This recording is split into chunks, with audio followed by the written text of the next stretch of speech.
Janamaithri agricultural cooperative സൊസൈറ്റിയുടെ സൈറ്റിൽ പുതിയൊരു അപ്ഡേറ്റ് വന്നിട്ടുണ്ട്. അവർ പറയുന്നത് ഉദ്യോഗാർത്ഥികളുടെ പ്രത്യേക ശ്രദ്ധയ്ക്ക് പരീക്ഷ എഴുതുന്ന സമയത്ത് സെർവർ ഡിസ്കണക്റ്റ് ആവുകയോ എക്സാം എഴുതാൻ കഴിയാതെ വരികയോ ചെയ്താൽ അത്തരത്തിലുള്ളവർക്ക് മറ്റൊരു ദിവസം ഒരു അവസരം കൂടി ലഭിക്കുന്നതാണ്. അപ്പോൾ ഇന്ന് എക്സാം എഴുതുന്നവരാണെങ്കിലും നിങ്ങൾ എക്സാം എഴുതുന്ന ടൈമിൽ സെർവർ ഡിസ്കണക്റ്റ് ആവുകയോ അതുപോലെ തന്നെ എക്സാം അറ്റൻഡ് ചെയ്യാൻ കഴിയാതെ വരികയൊക്കെ ചെയ്തു കഴിഞ്ഞാൽ നിങ്ങൾക്ക് മറ്റൊരു ദിവസം കൂടി അവസരം ലഭിക്കുന്നതാണ് എന്നവർ പറയുന്നുണ്ട്. എക്സാമിന് 5 മിനിറ്റ് മുൻപ് മാത്രമേ എക്സാം പോർട്ടലിൽ ലോഗിൻ ചെയ്യുവാൻ പാടുള്ളൂ. അല്ലാത്ത പക്ഷം നിങ്ങളുടെ യൂസർ നെയിമും പാസ്വേഡും ബ്ലോക്ക് ആകുന്നതായിരിക്കും. മുമ്പ് പറഞ്ഞിട്ടുണ്ടായിരുന്നത് 8 മണിക്കൂർ മുന്നേ തന്നെ നമുക്ക് ലോഗിൻ ചെയ്ത് നോക്കാമെന്നായിരുന്നു. എന്നാൽ ഇപ്പോൾ പറയുന്നത് എക്സാമിന് 5 മിനിറ്റ് മുൻപ് മാത്രമേ എക്സാം പോർട്ടലിൽ ലോഗിൻ ചെയ്യുവാൻ പാടുള്ളൂ എന്നാണ്. അല്ലാത്ത പക്ഷം നിങ്ങളുടെ യൂസർ നെയിമും പാസ്വേഡും ബ്ലോക്ക് ആകുന്നതായിരിക്കുമെന്നും പറയുന്നുണ്ട്. അപ്പോൾ അതെല്ലാവരും ശ്രദ്ധിക്കുക.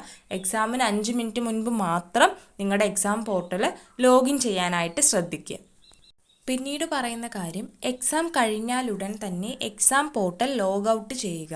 എങ്കിൽ മാത്രമേ നിങ്ങളുടെ ആൻസർ ഷീറ്റ് സബ്മിറ്റ് ആവുകയുള്ളൂ. എക്സാം കഴിഞ്ഞാൽ ഉടൻ തന്നെ എക്സാം പോർട്ടൽ ലോഗ് ഔട്ട് ചെയ്യുക. എങ്കിൽ മാത്രമേ നിങ്ങളുടെ ആൻസർ ഷീറ്റ് സബ്മിറ്റ് ആവുകയുള്ളൂ എന്ന് പറയുന്നുണ്ട്. അപ്പോൾ അതെല്ലാവരും ശ്രദ്ധിക്കുക. അതുപോലെ എക്സാം പോർട്ടലിൽ ലാഗ് ഉണ്ടായാൽ തന്നിരിക്കുന്ന സമയത്തിൽ മാറ്റം വരുന്നതായിരിക്കും. ആയതിനാൽ എക്സാമിന് മുൻപായി പരീക്ഷാ സമയം ലിസ്റ്റിൽ നോക്കി ഉറപ്പുവരുത്തുക. അപ്പോൾ നമ്മൾ ഇന്നലെ പറഞ്ഞിട്ടുണ്ടായിരുന്നു കുറേ പേര് ടൈമൊക്കെ ചേഞ്ച് ആയിട്ടുണ്ട്. അപ്പോൾ അതൊക്കെ ലിസ്റ്റിൽ നോക്കിയിട്ട് ഉറപ്പ് വരുത്തിയ ശേഷം എക്സാമിന് കയറുക. അപ്പോൾ എല്ലാവരും ടൈമൊക്കെ മാറിപ്പോവാതെ തന്നെ എക്സാം അറ്റൻഡ് ചെയ്യാനായിട്ട് ശ്രമിക്കുക. അതുപോലെ ഇന്നലെ ന്യൂ എൻട്രി ഫോമിനെ കുറിച്ച് പറഞ്ഞ സമയത്ത് ഒരുപാട് പേർക്ക് എവിടെയാണ് ന്യൂ എൻട്രി ഫോം എന്ന് അറിയുന്നുണ്ടായിരുന്നില്ല. അപ്പോൾ നിങ്ങളുടെ സൈറ്റ് ഒന്ന് റീഫ്രഷ് ചെയ്ത് കഴിഞ്ഞാൽ സൈറ്റിൽ ന്യൂ എൻട്രി ഫോം വരുന്നതായിരിക്കും. സൈറ്റ് റീഫ്രഷ് ചെയ്തിട്ടും വരാത്ത ആളുകളാണെങ്കിൽ നിങ്ങൾക്ക് ബുദ്ധിമുട്ടുണ്ട്, സൈറ്റിൽ കയറിയിട്ട് ഇത് കാണുന്നില്ല എന്നൊക്കെ ഉണ്ടെങ്കിൽ നിങ്ങളൊരു കാര്യം ചെയ്യുക. ഞാൻ ഈ ഒരു വീഡിയോയുടെ ഡിസ്ക്രിപ്ഷനിൽ സൈറ്റിൻ്റെ ലിങ്ക് കൊടുക്കാം. ജനമൈത്രി അഗ്രികൾച്ചറൽ കോപ്പറേറ്റീവ് സൊസൈറ്റിയുടെ സൈറ്റിൻ്റെ ലിങ്ക് കൊടുക്കാം. അപ്പോൾ നിങ്ങൾക്ക് അതുവഴി കയറി നോക്കുമ്പോൾ ഈ ന്യൂ എൻട്രി ഫോം കാണാൻ പറ്റുന്നുണ്ടാവും. ഈ ഒരു ന്യൂ എൻട്രി ഫോം എന്ന് എഴുതിയിട്ടുള്ള ഇങ്ങനെയാണ് വരിക. ഈ ഒരു ന്യൂ എൻട്രി ഫോം എന്നുള്ള ഭാഗത്ത് ക്ലിക്ക് ചെയ്യുവാണെങ്കിൽ ആ ഒരു ഗൂഗിൾ ഫോം നമ്മുടെ സിസ്റ്റത്തിലോ അല്ലെങ്കിൽ മൊബൈലിലൊക്കെ ഓപ്പൺ ആയിട്ട് വരുന്നതായിരിക്കും. അപ്പോൾ എല്ലാവരും അത് ശ്രദ്ധിക്കുക. നിങ്ങൾക്ക് സൈറ്റ് എടുക്കുന്ന സമയത്ത് കിട്ടാതെ വരുന്നത് ചിലപ്പോൾ റീഫ്രഷ് ചെയ്യാത്തതുകൊണ്ടൊക്കെ ആയിരിക്കും. അപ്പോൾ ഒന്ന് റീഫ്രഷ് ചെയ്ത് നോക്കുക, ഇല്ലെങ്കിൽ ലിങ്ക് വഴി കയറി നോക്കുക. പിന്നെ കുറച്ച് പേർക്കുള്ള ഡൗട്ടായിരുന്നു ഈ hall ticket number registration number തന്നെയാണോ എന്നുള്ളത്. ശരിക്കും രജിസ്ട്രേഷൻ നമ്പർ തന്നെയാണ് ഈ ഹോൾ ടിക്കറ്റ് നമ്പർ എന്ന് പറയുന്നത്.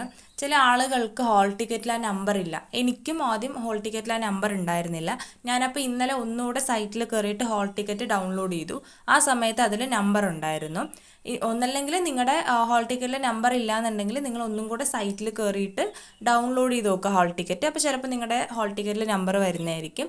അല്ലാന്നുണ്ടെങ്കിൽ നമ്മൾ സൈറ്റിൽ കയറിയിട്ട് നോക്കുന്ന സമയത്ത് ഇങ്ങനെ സെർച്ച് ഹോൾ ടിക്കറ്റ് എന്നുള്ളൊരു ഓപ്ഷൻ കാണും. അതിൽ ക്ലിക്ക് ചെയ്യുക. അതിൽ ക്ലിക്ക് ചെയ്യുന്ന സമയത്ത് ആ ഒരു സെർച്ച് ഹോൾ ടിക്കറ്റ് ക്ലിക്ക് ചെയ്യുന്ന സമയത്ത് ഇങ്ങനൊരു ഇൻ്റർഫേസാണ് ഓപ്പൺ ആയിട്ട് വരിക.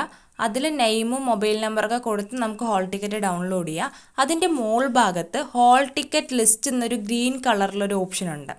അതിൽ ക്ലിക്ക് ചെയ്യുമ്പോൾ നമുക്ക് നമ്മുടെ രജിസ്ട്രേഷൻ നമ്പർ അറിയാനായിട്ട് പറ്റും. ആ ഹോൾ ടിക്കറ്റ് ലിസ്റ്റിൽ ക്ലിക്ക് ചെയ്യുമ്പോൾ ഒരു ലിസ്റ്റ് ഓപ്പൺ ആയിട്ട് വരും. ആ ഒരു ലിസ്റ്റിൽ നമ്മുടെ നെയിമും നമ്മുടെ രജിസ്ട്രേഷൻ നമ്പറും അതായത് ഹോൾ ടിക്കറ്റ് നമ്പറും ഉണ്ടാവുന്നതായിരിക്കും. അപ്പോൾ അങ്ങനെ വേണമെങ്കിൽ നിങ്ങൾക്ക് ഹോൾ ടിക്കറ്റ് നമ്പർ നോക്കാൻ പറ്റുന്നതായിരിക്കും.